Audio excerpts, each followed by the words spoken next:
નમસ્કાર વિદ્યાર્થી મિત્રો, તક્ષશિલા વિદ્યાલય ઓનલાઈન યુટ્યુબ ચેનલમાં આપનું હાર્દિક સ્વાગત છે. ધોરણ 3 વિષય આસપાસ, જેમાં પ્રકરણ 14 આપણા ખોરાકો. તો આપણે આગળના વિડીયોની અંદર અભ્યાસ કરી ગયા છીએ કે આપણા ખોરાકોમાં અમુક ખોરાકો વનસ્પતિજન્ય છે અને અમુક ખોરાકો પ્રાણીજન્ય છે. તો વનસ્પતિજન્ય જે ખોરાકો છે, તો અમુક વનસ્પતિની અંદરથી આપણને બીમારીમાં મળતી દવાઓનો આપણે ઔષધિ તરીકે ઉપયોગ કરીએ છીએ. તો કઈ બીમારીમાં આપણે કઈ ઔષધિનો ઉપયોગ કરીશું એના વિશે આજે આપણે અભ્યાસ કરીશું. તો જેમાં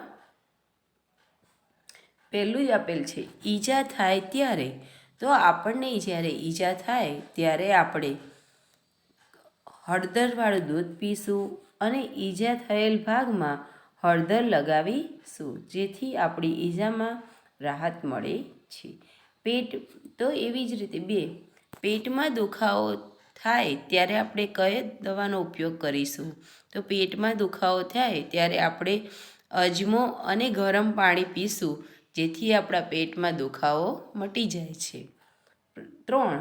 શરદી અને ઉધરસ હોય ત્યારે આપણે શેનો ઉપયોગ કરીશું? તો શરદી અને ઉધરસ હોય ત્યારે આપણે તુલસી, આદુ તથા મધના રસનો ઉપયોગ કરીશું. એ જ રીતે દાંતના દુખાવા માટે આપણે શેનો ઉપયોગ કરીશું? તો દાંતના દુખાવા માટે શેકેલું લવિંગ તથા લવિંગનું તેલ એ આપણા દાંતમાં ઘસવાથી આપણા દાંતમાં રાહત થાય છે. આ સિવાય પણ હળદર એ શરદી ઉધરસમાં ઘણી રાહત આપે છે. અજમો એ પેટના દુખાવા માટે આપણને ઉપયોગી થાય છે. એવી જ રીતે હિંગ, તો હિંગ આપણના પેટની અંદર ગેસ થયો હોય તો ગેસ આફરો મટાડી દે છે. પછી મેથી પણ આપણના વા અને સાંધાના દુખાવો, આપણા શરીરના જે સાંધાઓ છે એના દુખાવામાં રાહત આપે છે.